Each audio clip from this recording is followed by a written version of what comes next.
네, 우리 같이 말씀 보겠습니다. 다니엘서 2장입니다. 14절에서부터 24절까지의 말씀을 우리가 드라마 바이블로 함께 경청하겠습니다. 그때 왕의 근위대장 아리옥이 바벨론 지혜자들을 죽이러 나가매 다니엘이 명철하고 슬기로운 말로 왕의 근위대장 아리옥에게 물어 이르되, 왕의 명령이 어찌 그리 급하냐? 아리옥이 그 일을 다니엘에게 알림해 다니엘이 들어가서 왕께 구하기를, 시간을 주시면 왕에게 그 해석을 알려드리리이다 하니라. 이에 다니엘이 자기 집으로 돌아가서 그 친구 하나냐와 미사엘과 아사랴에게 그 일을 알리고, 하늘에 계신 하나님이 이 은밀한 일에 대하여 불쌍히 여기사 다니엘과 친구들이 바벨론의 다른 지혜자들과 함께 죽임을 당하지 않게 하시기를 그들로 하여금 구하게 하니라. 이에 이 은밀한 것이 밤의 환상으로 다니엘에게 나타나 보이매 다니엘이 하늘에 계신 하나님을 찬송하니라. 다니엘이 말하여 이르되, 영원부터 영원까지 하나님의 이름을 찬송할 것은 지혜와 능력이 그에게 있음이로다. 그는 때와 계절을 바꾸시며 왕들을 패하시고 왕들을 세우시며 지혜자에게 지혜를 주시고 청명한 자에게 지식을 주시는도다. 그는 깊고 은밀한 일을 나타내시고 어두운 데에 있는 것을 아시며 또 빛이 그와 함께 있도다. 나의 조상들의 하나님이여, 주께서 이제 내게 지혜와 능력을 주시고 우리가 주께 구한 것을 내게 알게 하셨사오니 내가 주께 감사하고 주를 찬양하나이다. 곧 주께서 왕의 그 일을 내게 보이셨나이다. 이에 다니엘은 왕이 바벨론 지혜자들을 죽이라 명령한 아리옥에게로 가서 그에게 이같이 이르되, 바벨론 지혜자들을 죽이지 말고 나를 왕의 앞으로 인도하라. 그리하면 내가 그 해석을 왕께 알려드리리라. 아멘. 여러분, 2026년도 첫 예배입니다. 우리 교회는 항상 매해 그 표요를, 특별한 표어를 가지고 있죠. 이번 2026년도 새로운 표어가 뭔지 여러분 혹시 아십니까? 그죠? 네, 잘 보이는지 물어본 겁니다. 네. 안심하라 내니 두려워 말라라는 게 우리 이번 2026년도 표어입니다. 네, 여러분 잘 보시면 이게 이제 예수님이 풍랑을 만나서 벌벌 떨던 제자들에게 하신 말씀입니다. 네, 여기서 개역개정에서는 굉장히 멋없이 번역을 했지만 안심하라, 나다, 두려워 말라라고 하시지 않습니까? 근데 여기서 나다라고 하는 말이 성경에서는 굉장히 중요한 하나님의 이름으로 등장을 합니다. 출애굽기 3장에 처음 등장을 하죠. 에고 에이미, I am who I am, 뭐 이런 식으로 번역을 하는데, 하나님께서 하나님 되신다, 혹은 뭐 스스로 있는 자이시다, 이런 뜻을 가지고 있습니다. 그러니까 우리가 여러 가지 참 두려울 수밖에 없고 안심할 수 없는 상황을 인생을 살아가다 보면 참 많이 만납니다. 요즘 이 시대가 그런 시대인 것 같다라고 담임 목사님이 생각을 하셨고, 그 시대 가운데서 그리스도인들이, 특별히 서울은연교회 성도들이 안심하고 두려워하지 않았으면 좋겠다라는 마음으로 이 표어를 정하셨습니다. 근데 우리가 여러분 어떻게 막 우리 인생 가운데 풍랑이 부는데 어떻게 안전할 수 있겠습니까? 어떻게 안심할 수 있고 두려워하지 않을 수 있겠습니까? 하나님이 하나님 되심을 알 때 우리가 안심하고 두려워하지 않을 수 있습니다.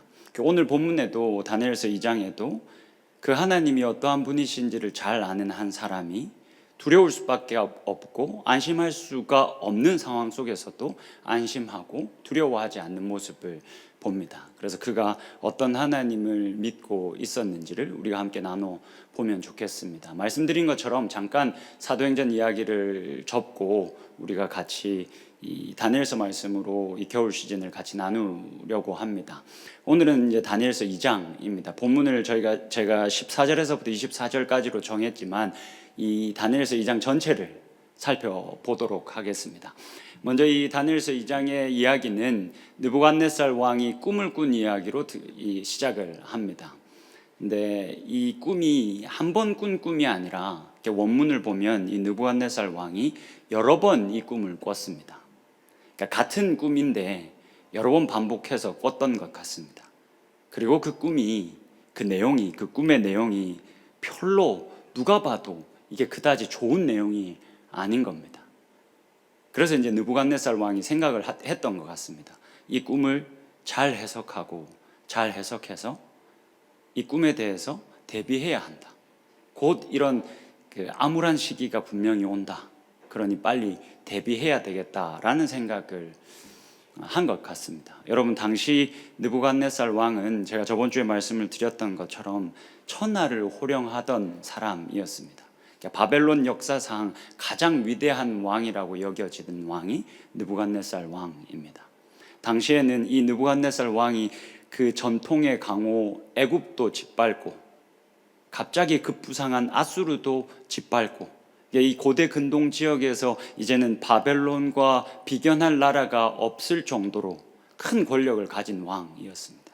근데 이 왕이 꿈을 몇 번 꿨는데 그 꿈의 내용이 너무너무 좋지 않아서 이 사람이 굉장히 예민해지기 시작합니다. 밤에 잠도 제대로 못 자고 그 마음 안에 두려움과 염려로 가득 찹니다. 그래서 이 느부갓네살 왕이 사람들을 좀 불러 모읍니다. 당시에 지혜자들이라고 여겨지던, 쉽게 말하면 이 과학적인 지식이 거의 없던 이 시대에 소위 과학자들이라고 불려지던 가장 똑똑하고 이 세상의 이치나 어떤 신의 뜻을 가장 잘 분별할 수 있는 자들을 왕궁으로 불러 모읍니다. 그 장면을 같이 한번 보시겠습니다. 다니엘서 2장 2절의 말씀을 보시죠. 여러분들이 한번 읽어주시면 좋겠습니다. 같이 읽겠습니다. 시작.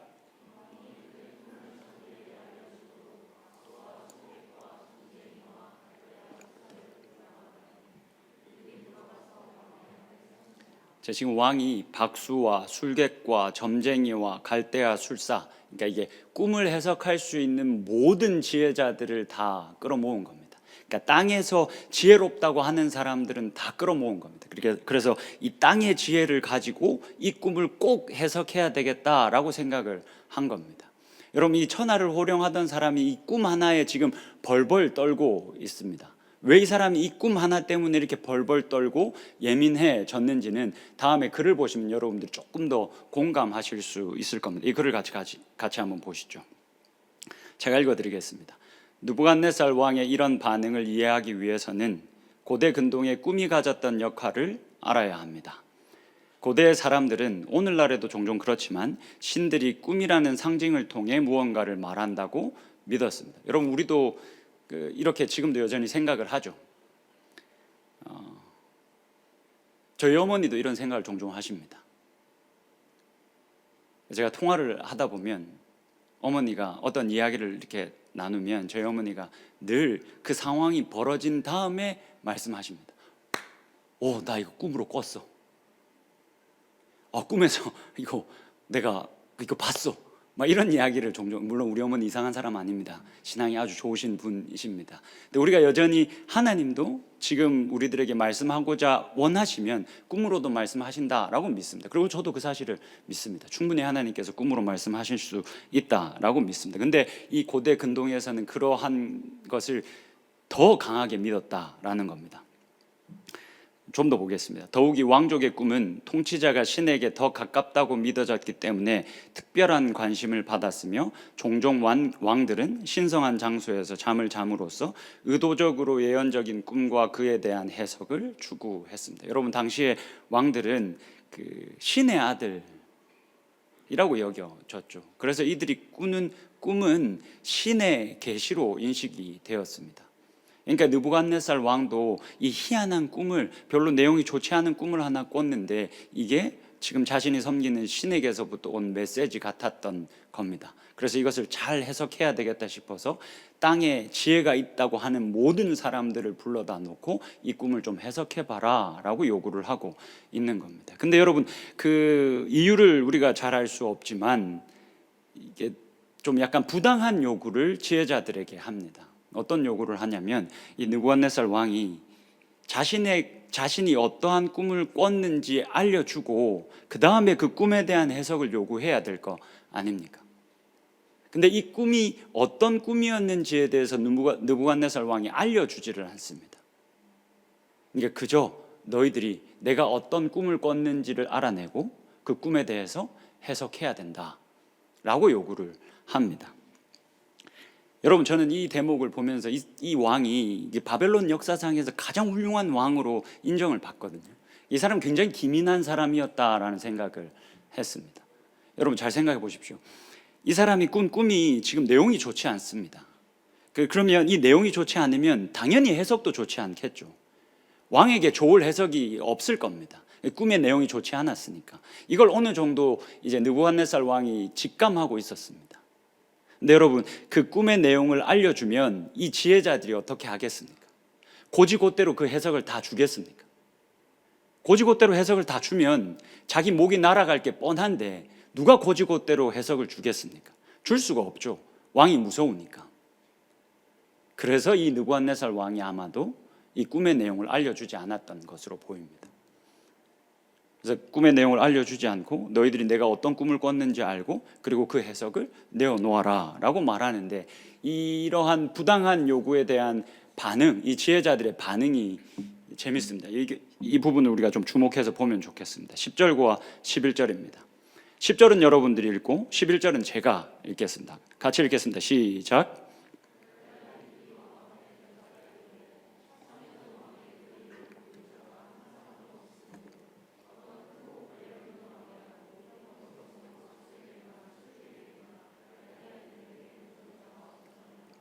그러니까 이 지혜자들이 말하는 거죠. 이게 너무 부당한 요구입니다. 너무 무리한 요구입니다. 이걸 어떻게 알고 이 해석을 어떻게 내놓습니까? 라고 이야기를 한 겁니다.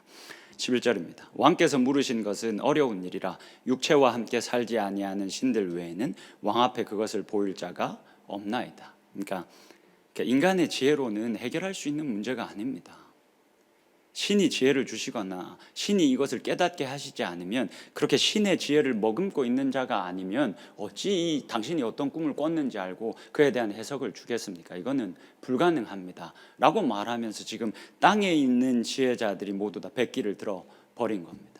모든 지혜 있다라고 하는 사람들, 과학적 지식을 가지고 있다, 많이 알고 있는 사람들을 다 끌어모았는데도 이 사람들이 백기를 딱 들어버리니까 느부갓네살 왕이 이제 화가 났습니다. 그래서 이 지혜롭다 하는 사람들을 다 죽여버려라 라고 명령을 하죠. 이 지혜자 그룹 중에 다니엘도 속해져 있었습니다. 이 바벨론 왕궁으로 이제 포로로 잡혀가서 이 다니엘과 다니엘의 세 친구들이 너무너무 똘똘하고 출신 성분도 너무너무 좋으니까 지혜자 그룹에 속해 있었습니다. 그러니까 벼랑간에 이제 자신의 목이 달아나게 생긴 거죠. 그래서 다니엘이 빠르게 움직입니다. 왕 앞에 빠르게 찾아 올라가서 자신에게 시간을 조금 주면 당신이 어떠한 꿈을 꿨는지 그리고 그 꿈에 대한 해석이 무엇인지 내가 알려주겠습니다 라고 호기롭게 약속하고 집으로 돌아옵니다. 집으로 돌아와서 새 친구들과 함께 기도하기 시작합니다. 이 문제를 놓고 기도하기 시작합니다. 그러니까 한 교회인 거죠. 이 바벨론이라는 불의한 그리고 부정한 나라에 살던 하나의 교회였습니다. 하나의 공동체였습니다. 하나님께서 이 공동체의 기도를 여러분 기뻐하셨습니다. 잠깐만 곁길로 빠져서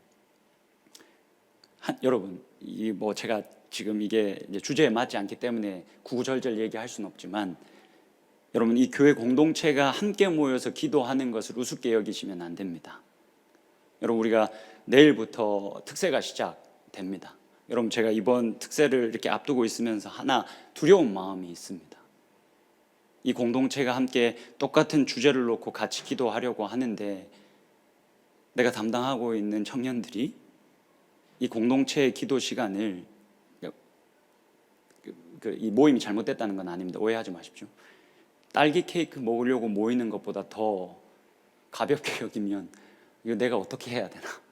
여러분, 그 모임이 잘못됐다는 말이 아닙니다. 그 모임을 하기 위해서 준비해 주신 분들 너무너무 고맙고 다 너무너무 좋은데, 우리가 교회인데 딸기 케이크 먹는 모임보다 공동체가 다 같이 같은 주제를 놓고 기도하는 일에 소홀하고 그걸 더 가볍게 여긴다면, 여러분, 제가 이거 진짜 어떻게 해야 될지를 모를 것 같습니다. 여러분, 이 특세 어차피 여러분 새벽에 일어나는 게 힘들지만 1년에 고작 몇 번 일어납니까? 몇 번 일어나지 않지 않습니까? 공동체가 특별히 같은 주제를 놓고 같이 기도하는 시간이니까 그 귀함을 알고 많이 좀 참석해서 같이 기도할 수 있으면 좋겠습니다. 어쨌든 여러분, 다니엘이 이 공동체와 함께 기도했고 하나님께서 이 공동체의 기도를 듣고 바로 응답하셨습니다. 근데 그 응답을 하셔서 다니엘이 느부갓네살 왕이 도대체 어떤 꿈을 꿨는지, 그리고 이 꿈이 어떤 메시지를 가지고 있는지를 바로 알게 됐습니다. 근데 그가 보인 반응이 참 흥미롭습니다. 여러분, 그 부분을 같이 한번 보겠습니다. 44절입니다. 아닙니다. 죄송합니다. 19절입니다. 이에 이 은밀한 것이 밤의 환상으로 다니엘에게 나타나 보임에 다니엘이 하늘에 계신 하나님을 찬송하니라. 여러분, 지금 이 느부갓네살 왕이 어떤 꿈을 꿨고 그 해석이 무엇인지를 이 사람이 알게 됐는데 하나님을 찬송했다라고 합니다. 여러분, 이 반응이 참 희한합니다. 왜 희한하다라고 말하냐면 이 느부갓네살 왕이 어떤 꿈을 꿨는지를 알면 이 반응이 얼마나 흥미로운 반응인지를 우리가 알 수가 있습니다. 이 왕이 어떤 꿈을 꿨냐면 자던 중에 아주 큰 신상을 하나 봤습니다.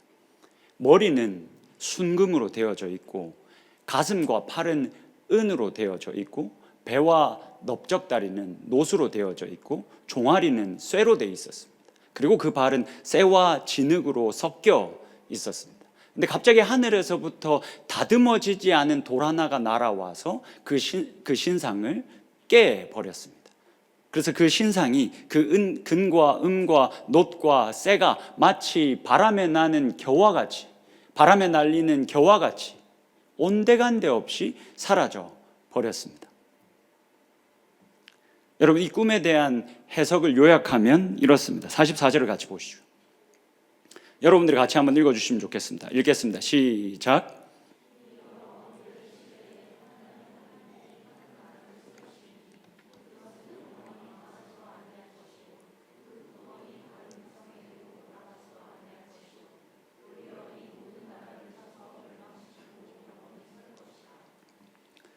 여러분, 이 꿈과 이 해석이 어떤 메시지를 가지고 있는지 아시겠습니까? 당신의 나라는 망한다는 겁니다. 하나님의 나라가 결국 서게 된다는 겁니다. 제가 이거를 제일 중요한 부분이라 여러분들에게 잘 하고 싶어서 여러 가지 예시를 생각을 해봤는데 딱히 참 이렇게 고급스럽고 괜찮은 예시가 생각이 나지가 않습니다. 그래서 그냥 제일 먼저 생각난 예시만 여러분들에게 들어보겠습니다. 아마 여러분들 아시는 분들도 있을 텐데, 여러분 제가 영화 본 게 몇 편이 안 됩니다. 그래서 늘 예로 들 수 있는 게 아주 작습니다. 친구 아십니까? 되게 예전에는 진짜 유명한 짤이었는데 이렇게 준석이라는 친구가 있고 동수라는 친구가 있습니다. 저도 이제 오래돼서 이제 그 장면이 왜 어떻게 벌어진 건지가 이제 기억이 안 나는데, 하여튼 이 친구 두 사람이 학교에서 선생님한테 이제 되게 이제 맞습니다. 왜 맞는지 이제 제가 기억이 안 나는데, 어쨌든 막 김광규님 있지 않습니까? 그분이 이제 이렇게 유명한 대사긴 한데, 아버지 뭐 하시노? 너가 아버지 뭐 하시노? 이랬더니 이제 동수가 먼저 답합니다. 장의사인데 얘. 그래, 좋겠다. 너가 아버지는 염해가지고 번 돈을 막, 그때는 이제 여러분 체벌이 난무하던 시대였으니까 막 이렇게 때립니다. 그 다음에 이제 준석이 차례가 돼서 이제 준석이 볼을 이렇게 딱 잡고 너가 아버지는 뭐 하시노? 이렇게 또 막 묻습니다. 그랬더니 준석이 아버지는 건달이거든요. 건달인데 얘 하니까 그 선생님이 이제 화가 나가지고 시계를 풀고 건달? 그래, 건달이라서 좋겠다고 막 이제 엄청 때립니다. 막 이렇게 맞다가 이제 준석이가 열받아가지고 한마디 합니다. 누가 좋다 했습니까? 하고는 이제 교실을 빡 박차고 나갑니다. 근데 혼자 안 나가고 멋있게 동수야 가자 하니까 이제 동수가 장동건이거든요. 장동건도 같이 따라 나갑니다. 그래서 선생님이 그 앞에 있는 이제 엑스트라에게 묻습니다. 정말 뭐고? 준석이 정말 뭐고? 이랬더니 그 엑스트라가 뭐라 하는지 아십니까? 우리 학교 통인데 얘. 그 다음에 이제 선생님 또 묻습니다. 정말 동수는 뭐고? 부하가? 아니, 예. 부통인데, 예. 마지막으로 이제 그 선생님한테 일침을 날립니다. 선생님 실수하셨는데, 예. 그래서 이제 그 말을 듣고 선생님이 이제 광분해가지고 애를 막 패기 시작합니다. 여러분, 지금 다니엘이 그 느부갓네살 왕을 찾아가서 그 말을 해야 되는 겁니다. 당신 실수하셨는데, 예. 진짜 그런 겁니다, 여러분. 그렇게는 부산 사투리를 쓰는 건 아니겠죠. 당연히 자기들 말로 아람어로 얘기를 하겠죠. 히브리어로 얘기를 하겠죠. 근데 실수했다라고는 말 안 하고, 어쨌든 당신의 나라가 끝나고 세상 통치자들의 시대는 끝나고 하나님이 세우시는 하나님의 나라가 도래할 겁니다. 이 말을 해야 되는 겁니다. 근데 여러분, 이 말을 하면 이 사람의 목숨이 달아날 거 아닙니까? 그러면 그 꿈과 그 해석이 무엇인지를 안 다니엘의 반응이 어떠해야 합니까? 와, 하나님 이거 어떻게 해야 됩니까? 하나님 이거 내가 어떻게 말해야 됩니까? 이거 누구라도, 어떤 왕이라도 이 해석과 이 말을 들으면 누가 좋아하겠습니까? 내가 이거 어떻게 말해야 합니까? 라고 고민하며 근심하는 것이 올바른 반응이지 않겠습니까? 근데 본문에서 뭐라고 말합니까? 다니엘이 하나님을 찬송했다 라고 이야기합니다. 여러분, 다니엘이 이 꿈과 이 해석을 받은 이후에 왜 찬양했을까요? 여러분, 지금부터 좀 잘 들어보셔야 합니다. 제가 질문 하나만 여러분들에게 드리겠습니다. 여러분들에게 죄가 큽니까? 아니면 하나님의 은혜가 큽니까? 대답 한번 해보십시오. 이거 어려운 거 아니지 않습니까? 여러분들에게 죄가 큽니까? 아니면 하나님의 은혜가 큽니까? 당연히 하나님의 은혜가 훨씬 더 크죠. 근데 여러분, 우리가 신앙생활을 하다 보면 이 사실을 망각할 때가 있습니다. 그래서 우리가 죄를 짓고 죄를 지은 나를 자책하고 실망하고 회개하고 또다시 죄를 짓고 또 실망하고 또 자책하고 또 회개하고 이 사이클을 무한 반복하는 사람들이 있습니다.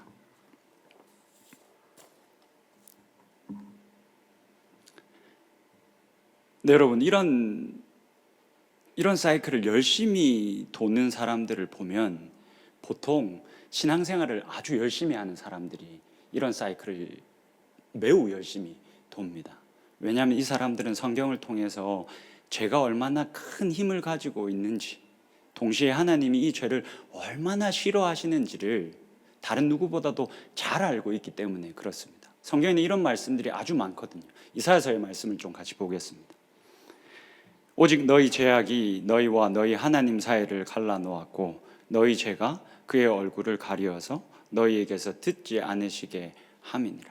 성경에서는 이 죄의 세력이, 죄의 힘이 엄청나게 크고 동시에 하나님이 이 죄를 너무너무 싫어하신다라는 말씀을 자주 이야기하고 있습니다.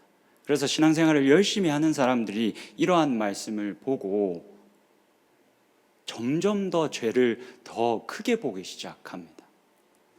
내가 이 죄를 이기기 위해서 열심히 막 살다 보면 이 죄를 자신이 못 이기는 겁니다. 그래서 이 말씀과 더불어서 그 사람 안에서 죄의 세력이 점점 더 커집니다. 이 죄의 세력에 붙잡힌 사람은 두 가지의 패턴으로 드러납니다. 첫 번째는 계속 죄를 이기려다가 넘어져서 자신에게 실망하고 낙심합니다.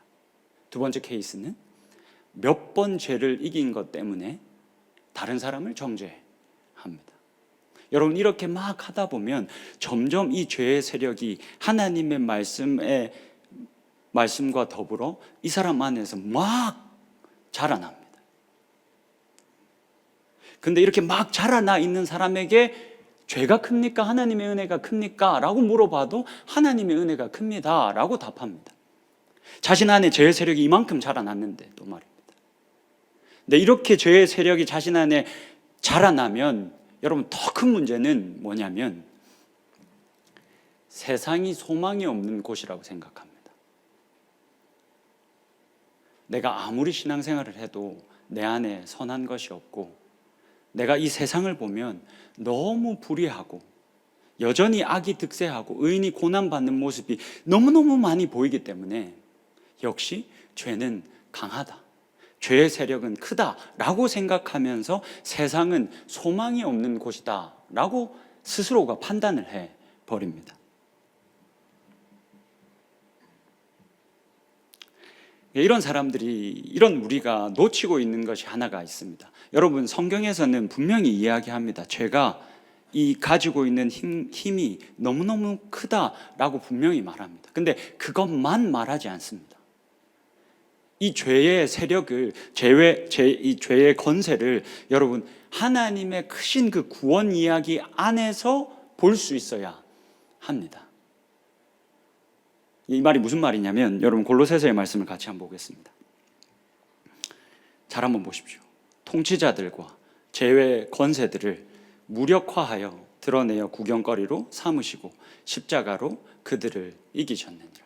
여러분, 성경은 죄의 힘을 무시하지 않습니다. 어마어마하다라고 말합니다.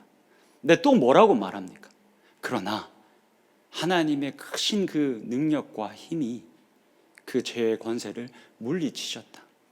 십자가라는 이 말도 안 되는 방법으로 죄가 전혀 힘을 쓰지 못하도록 그 십자가에 달리신 예수 그리스도의 발 앞에 죄의 권세를 두셨다. 그렇게 굴복시키셨다라고 이야기합니다. 그렇기 때문에 여러분, 죄에 대한 이 이해는 하나님의 크신 그 구원 이야기 안에서 우리가 볼 수 있어야 한다는 겁니다.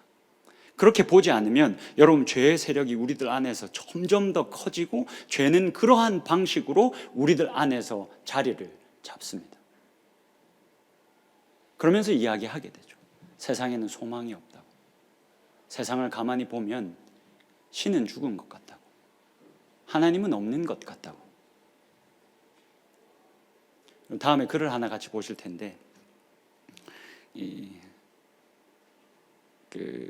제가 지금 읽고 있는 책에 있는 부분인데, 이 책에서 하나님의 이 전체 구원 이야기 속에서 죄를 보면 우리가 그 안에서 큰 희망을 얻을 수 있다라고 말하면서 다음과 같이 말합니다. 이게 조금 긴데 다음 쪽도 있는데 집중해서 한번 잘 보십시오. 둘째, 희망의 말은 하나님이 창조 세계를 최종적으로 회복하시기 전인 지금도 죄의 파괴력이 극에 달하지 못하게 막고 계시다는 것이다.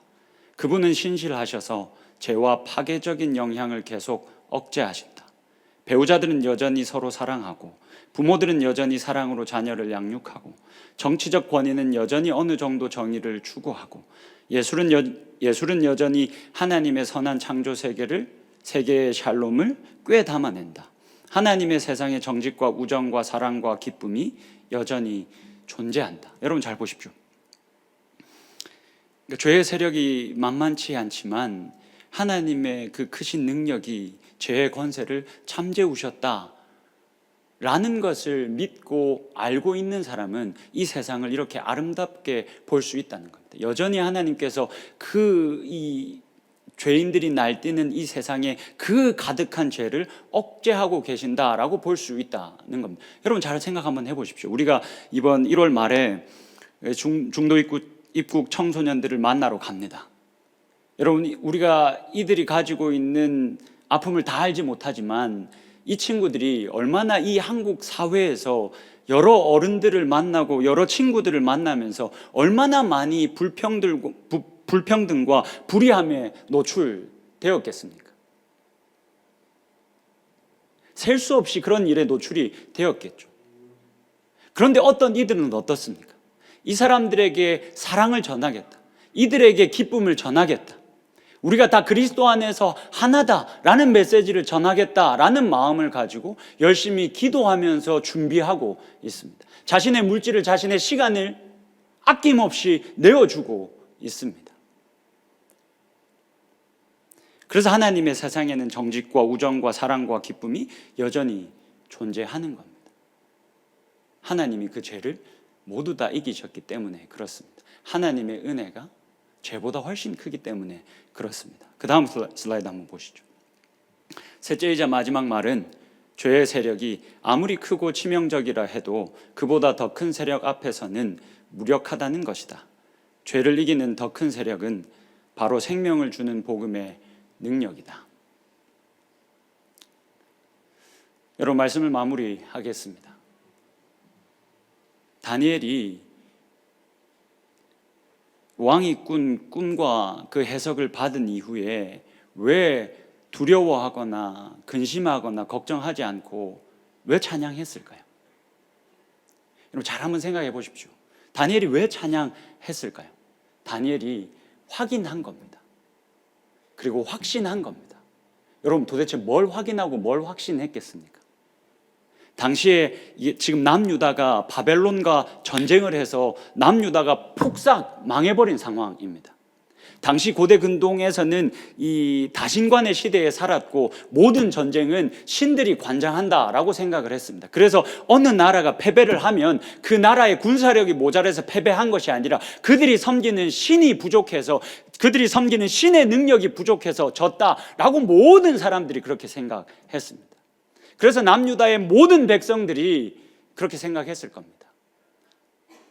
지금 부정한 나라에, 불의한 시대에 옮겨져서 모든 하나님의 백성들이 다 그렇게 생각했을 겁니다. 하나님이 죽었다, 하나님이 패배했다, 하나님이 모든 힘을 잃었다 라고 생각했을 겁니다.